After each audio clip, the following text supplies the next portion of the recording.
সেদিন প্রতীক জানের বাড়ি এবং আইপ্যাক অফিসে যে অপারেশনটি হয় সেই অপারেশনটি লিড করছিলেন কে? ইডির তরফে ইডির special director eastern region N Padmanabhan, 2005 ব্যাচের ইন্ডিয়ান রেভিনিউ সার্ভিসেস এর অফিসার এন পদ্মনাভন কলকাতায় পৌঁছান 8ই জানুয়ারি 2026। এই রেড ঘটার বেশ কয়েক ঘন্টা আগে ফ্লাইটটা ল্যান্ড করে কলকাতা এয়ারপোর্টে 7ই জানুয়ারি 2026 রাত 9টা থেকে 9:30টার মধ্যে। সেখান থেকে N Padmanabhan, ED special director eastern India, তিনি ছুটে যান হোটেলের উদ্দেশ্যে।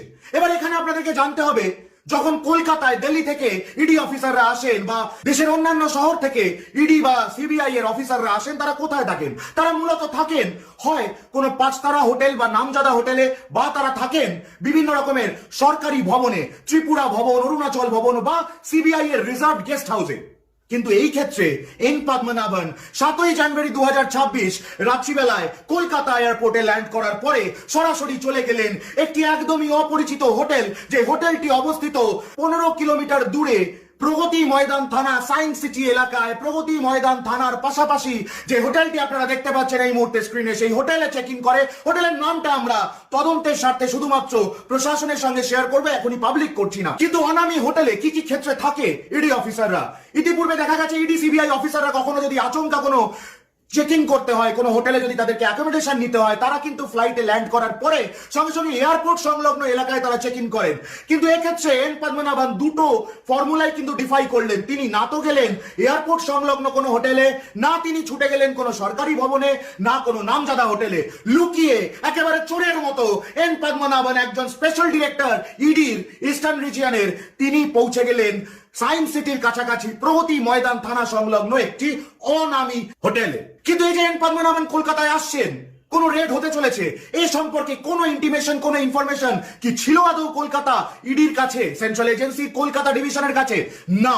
নির্ভীক উত্তর একদম হরফ করে বলতে পারে, নির্ভীক উত্তর চ্যালেঞ্জ করছে ইডিকে সেই নথি দ্বারা সামনে আনুক, যা টাইম স্ট্যাম্প, ডেট স্ট্যাম্প ধরে প্রমাণ করতে পারবে যে তাদের কাছে প্রায়র ইনফরমেশন ছিল। নির্ভীক উত্তর বলছে কলকাতা ইডির কাছে, কলকাতা সিবিআই এর কাছে কোনো রকম ইনফরমেশন ছিল না যে এন পদ্মনাভন 7ই জানুয়ারি কলকাতায় ঢুকছেন রাতে, 8ই জানুয়ারি ভোর থেকে কোনো রেড চলবে। এয়ারপোর্টে ল্যান্ড করার পরে 15 কিলোমিটার দূরে সেই হোটেলে চেক ইন করার পরে এন পদ্মনাভন দুটি কাজ করেন। প্রথম কাজ, তিনি 2 কোম্পানি সিআরপিএফ এর জন্য রিকুইজিশন দেন, যেটা তার রেডে কাজে লাগবে, কিন্তু তিনি কিন্তু সেখানে ডিসক্লোজ করেননি যে কিসের রেড, কোথায় রেড। দ্বিতীয় কাজ, তিনি একেবারে পার্সোনাল চ্যানেলে, কোন রকমের লিগালি, কোন রকমের দাপ্তরিক নথি নয়, একেবারে পার্সোনালি তিনি সত্যব্রত কুমার, অর্থাৎ ডেপুটি ডিরেক্টর ইডি যিনি কলকাতায় পোস্টেড, সেই সত্যব্রত কুমার, 2004 ব্যাচের আইআরএস অফিসার সত্যব্রত কুমারকে তিনি ইন্টিমেশন দেন যে তার একটা টিম প্রয়োজন 7-8 জনের। সেই টিমটা নিয়ে তিনি তার হোটেলের নাম বলেন, সত্যব্রত কুমারকে বলেন তার হোটেলে পৌঁছে যেতে।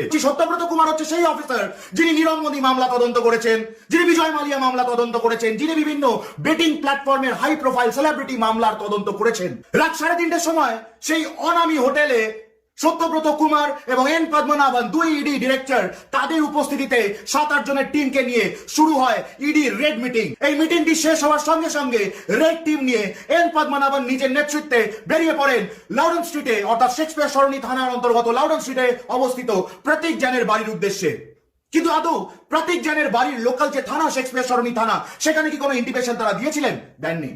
শেক্সপিয়ার সরণি থানা ইন্টিমেশন না দেওয়ার পাশাপাশি এই যে আইপ্যাকের কলকাতার সল্টলেক সেক্টর 5 এর অফিসে তারা রেড চালাবেন, এই ইন্টিমেশনও কিন্তু ইডি অফিসাররা দেননি ইলেকট্রনিক কমপ্লেক্স থানাকে। আচ্ছা, ইডি অফিসারদের ঠিক কতখানি লিবার্টি দিয়েছে এদেশের আইন? এদেশের আইন বলছে সিবিআই এর তদন্ত হওয়া যে কোনো মামলায় কোনো আর্থিক অসঙ্গতি, কোনো মানি ট্রেল, সন্দেহভাজন মানি ট্রেল থাকলে সেটা স্বতঃপ্রণোদিতভাবে ইনভেস্টিগেট করতে পারে ইডি। বাট সেখানে মানতে হবে, যখন ইডি কোথাও রেড করবে, যখন কারোর বাড়িতে তল্লাশি চালাতে যাবে, কারোর অফিসে তল্লাশি চালাতে যাবে, সেখানে কিন্তু লোকাল যারা অথরিটি আছে, যারা প্রশাসন আছে, তাদেরকে কিন্তু একটা ইন্টিমেশন দিতে বাধ্য ইডি। কিন্তু আপনাদেরকে আমরা খুব দায়িত্ব নিয়ে জানাচ্ছি, শেক্সপিয়ার সরণি থানা অর্থাৎ প্রতীক জানের রেসিডেন্সের লোকাল পিএস এবং ইলেকট্রনিক কমপ্লেক্স থানা অর্থাৎ আইপ্যাকে সল্টলেক সেক্টর 5 এর লোকাল পিএস কাউকে কিন্তু কোনো রকম নোটিফিকেশন, ইন্টিমেশন দেয়নি সেদিন এন পদ্মনাভনের ইডি টিম। একটু ফিরে যেতে হবে 2019 সালে, যেদিন তৎকালীন কলকাতা পুলিশের কমিশনার আইপিএস রাজীব কুমারের বাড়িতে সারদা মামলার তদন্তের নামে ঢুকে যাওয়ার চেষ্টা করে কেন্দ্রীয় তদন্তকারী সংস্থা। সেই দিনও কিন্তু তারা নোটিফিকেশন দিতে বাধ্য হয়েছিল লোকাল পিএস কে। তবে সেখানে তারা একটা ছোট্ট গিমিক খেলেছিল। সেই সময় রাজীব কুমারের বাসভবন ছিল ওই একই শেক্সপিয়ার সরণি থানা অন্তর্গত এলাকায়, কিন্তু চালাকি করে কেন্দ্রীয় তদন্তকারী সংস্থা সাপও মরবে লাঠিও ভাঙবে না, তাই তারা নোটিফিকেশন ইন্টিমেশন দিলেও লোকাল পিএস কে, অথচ সেই পিএস তার লোকাল পিএসও নয়। কেন্দ্রীয় তদন্তকারী সংস্থা রাজীব কুমারের বাড়িতে রেড করতে আসার সময় শেক্সপিয়ার সরণির পরিবর্তে ইন্টিমেশন দিয়েছিল পার্ক স্ট্রিট থানায়। যখন প্রতীক জানে লরেন্স স্ট্রিটের বাড়িতে ইডি অফিসাররা ঢোকেন এই এন পদ্মনাভনের নেতৃত্বে, সঙ্গে সঙ্গে তাদেরকে সেখানে একটা টিমকে রেখে কিছু জনকে নিয়ে এন পদ্মনাভন আবার বেরিয়ে আসেন এবং রওনা দেন আইপ্যাকে কলকাতা সল্টলেক সেক্টর 5 অফিসের উদ্দেশ্যে। এর আগের মুহূর্ত পর্যন্ত কিন্তু একজন অফিসারও জানতেন না যে প্রতীক জানের বাড়ির থেকে আবার বেরিয়ে সল্টলেক সেক্টর 5-এ আইপ্যাকের অফিসে তারা রেড করতে যাবেন। কেউ বলতেই পারেন, রাজনৈতিক উদ্দেশ্য প্রণোদিত প্রশ্ন তুলতেই পারেন যে ইডি রেড করার আগে কাকে কি জানাবে জানাবে না সেটা ইডি নাকি একান্ত ব্যক্তিগত ব্যাপার, বলতেই পারেন বিজেপির কেউ, বলতেই পারেন বাংলাদ্রোহীরা। কিন্তু আমাদেরকে বুঝতে হবে এই যে মামলাটি অনুপ মাঝি ওরফে লালা, তার বিরুদ্ধে যে এফআইআর, যেই এফআইআর এর মানি ট্রেল ধরে নাকি প্রতীক জানের বাড়ি এবং আইপ্যাকের সেক্টর 5-এর অফিসে ইডি সেদিন পৌঁছেছিল, সেই তদন্তটা চলছে কিসের জন্য? তদন্তটা চালাচ্ছে কারা? তদন্ত চলছে কয়লা কাণ্ডের সিবিআই এর অ্যান্টি করাপশন ব্রাঞ্চে, এবং সেই তদন্তকারী অফিসারের নাম উমেশ কুমার। এই উমেশ কুমার কিন্তু নিজেও কোন রকম তথ্য পাননি যে এই ধরনের কোন রকম রেড তারই দ্বারা তদন্ত করা কয়লা কাণ্ডের বিষয় হতে চলেছে কলকাতার একাধিক স্থানে। আর এটা সব থেকে বড় মিথ্যে কথা আপনাদের সামনে তুলে ধরি। ইডি বারবার বলছে মমতা বন্দ্যোপাধ্যায় তার ক্ষমতার অপব্যবহার করে তিনি নাকি সেখানে ঢুকে গিয়ে ফাইল কেড়ে নিয়েছে। আমরা বলছি যদি মমতা বন্দ্যোপাধ্যায় সেদিন বাইরে এসে প্রেসের সামনে নিজেই না বলতেন যে এই ফাইল, এই হার্ড ডিস্ক আমি নিয়ে এসেছি, ইডির কাছে কোনো প্রমাণ ছিল? কেন ছিল না? কি থাকার আদৌ কথা ছিল? কথা তো ছিল। তার কারণ সামান্য লোকাল থানা যদি আপনার বাড়িতে রেড করে, তাদের দায়বদ্ধতা আছে সেই গোটা রেডটাকে ভিডিও রেকর্ডিং করার। ইডির কাছে যখন আদালত সেদিনকে ওই ভিডিও রেকর্ডিং চায়, ইডি কি আদালতে ভিডিও রেকর্ডিং প্রডিউস করতে পেরেছে? প্রশ্ন করেছেন আপনারা? ইডির কাছে কোনো ভিডিও রেকর্ডিংই নেই, প্রডিউস করবেটা কি? 2020 সালের নভেম্বর মাসে দায়ের হওয়া এই কয়লা কাণ্ডের মামলা, যার অভিযুক্ত, প্রধান অভিযুক্ত অনুপ মাঝি ওরফে লালা এবং অন্যান্যরা, সেই মামলায় 2020 সালে ঠিক নির্বাচনের 4 মাস আগে ডাকা হয়েছিল কাকে? প্রশান্ত কিশোরকে, তৎকালীন ফ্রন্টম্যান অফ আইপ্যাক।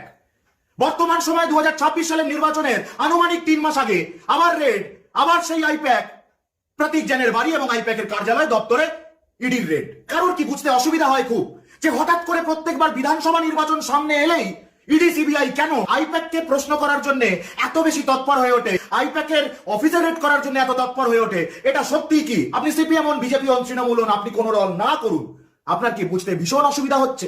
আর একটি ছোট্ট অংশ ইডির দেওয়া 8ই জানুয়ারি রেড সংক্রান্ত প্রেস রিলিজ থেকে আপনাদের পড়ে শোনাবো এবং বলবো কেন পড়ছি। একটা মাত্র line: during today's action 6 premises in West Bengal and 4 premises in Delhi are covered. ED লিখছে 8ই জানুয়ারি 2026-এ দেওয়া প্রেস রিলিজে যে তাদের সেদিনকার রেড চলাকালীন কলকাতা তথা পশ্চিমবঙ্গের 6টি লোকেশন এবং দিল্লির 4টি লোকেশনে তারা এই একই কারণে রেড চালিয়েছে। সর্বৈব মিথ্যা, ব্ল্যাটেন্ট লাই। নির্ভীকত খুব দায়িত্ব নিয়ে বলছে। আমরা সরাসরি ইডিকে চ্যালেঞ্জ করে বলছি, যদি আপনাদের কোনো আইনি ব্যবস্থা নিতে হয় আমাদের বিরুদ্ধে, নিয়ে নিন। যদি রেড করতে হয় করে নিন। সম্পূর্ণ মিথ্যা। আপনি গোটা গুগল খুঁজে, গোটা মিডিয়া আর্কাইভ খুঁজে একটা নিউজ আর্টিকেল পাবেন না যেখানে আপনি এক লাইন লেখা দেখবেন যে আদৌ 8ই জানুয়ারি 2026 তারিখে আইপ্যাকের প্রতীক জানের বাড়ি আর আইপ্যাকের কলকাতা সেক্টর 5-এর অফিস ব্যতীত কোন জায়গায় দিল্লিতে কোথাও কোন রকম এই কয়লা মামলায় কোন রেড হয়েছে। এক লাইন খবর কোন মিডিয়ায় আপনি দেখাতে পারবেন না। প্রেস রিলিজ দিয়ে মিথ্যে কথা বলছে, দেশের অন্ন ধ্বংস করা, দেশের মানুষের আশা ভরসা নিয়ে ছিনিমিনি খেলা দেশের কেন্দ্রীয় তদন্তকারী এজেন্সি। আসলে ইডি সেদিন ভেবেছিল তারা তাদের অন্য একটি রেডের সঙ্গে এই রেডটিকে ক্লাব করে তারা ক্যামোফ্লাজ করে দেবে, তারা লুকিয়ে এই ব্যাপারটাকে চেপে যাবে। কোন রেড? সেই দিন অর্থাৎ 8ই জানুয়ারি 2026-এ সারা দেশে 16টি জায়গায়, যার মধ্যে বাংলারও একাধিক জায়গা রয়েছে, বিহারের এলাকা রয়েছে, উত্তরপ্রদেশের শহর রয়েছে, সেখানে রেড চালায় এই একই ইডি। বিষয় ছিল ফেক জব নেক্সাস, একটি ফেক সেন্ট্রাল গভর্নমেন্ট জব নেক্সাসকে বাস্ট করার জন্য সারা দেশে 16টি লোকেশনে ইডি রেড চালায়। এবং যেমন আইপ্যাকের রেডের ক্ষেত্রে প্রেস রিলিজে মাত্র 6 locations in West Bengal and 4 locations in Delhi লিখে দিল, সেই একই ইডি কত পুঙ্খানুপুঙ্খভাবে বয়ান দিয়েছে দেখুন ওই আরেকটি রেড সম্পর্কিত। 9 জানুয়ারি সেই রেডের প্রেস রিলিজ দিয়ে ইডি জানাচ্ছে জাল সরকারি চাকরি কেলেঙ্কারির সাথে জড়িত থাকার অভিযোগে 2002 সালে মানি লন্ডারিং প্রতিরোধ আইন PML এর বিধান অনুসারে Patna zonal officer enforcement directorate ED 8/1/2026 তারিখে মুজাফফরপুর, মতিয়ারি, কলকাতা, এর্নাকুলাম, পান্ডালাম, আদুর, কোদার, চেন্নাই, রাজকোট, গোরক্ষপুর, প্রয়াগরাজ এবং লখনৌ সহ দেশের 16টি স্থানে তল্লাশি চালিয়েছে। আমি মাত্র একটা প্যারাগ্রাফ পড়লাম। একই দিন, একই ডিপার্টমেন্ট, একই PMLA, prevention of money laundering act, একই সবকিছু, অর্থাৎ সমস্ত নিয়মাবলী এক হওয়ার কথা, কিন্তু এক যাত্রায় পৃথক ফল। আইপ্যাক রেডের ক্ষেত্রে ইডির এত বড় প্রেস রিলিজে একটা মাত্র line, we covered 6 locations in West Bengal and 4 locations in Delhi. মিথ্যা কথা, মিথ্যা, মিথ্যা, ডাহা মিথ্যা দেশের কেন্দ্রীয় তদন্তকারী এজেন্সি।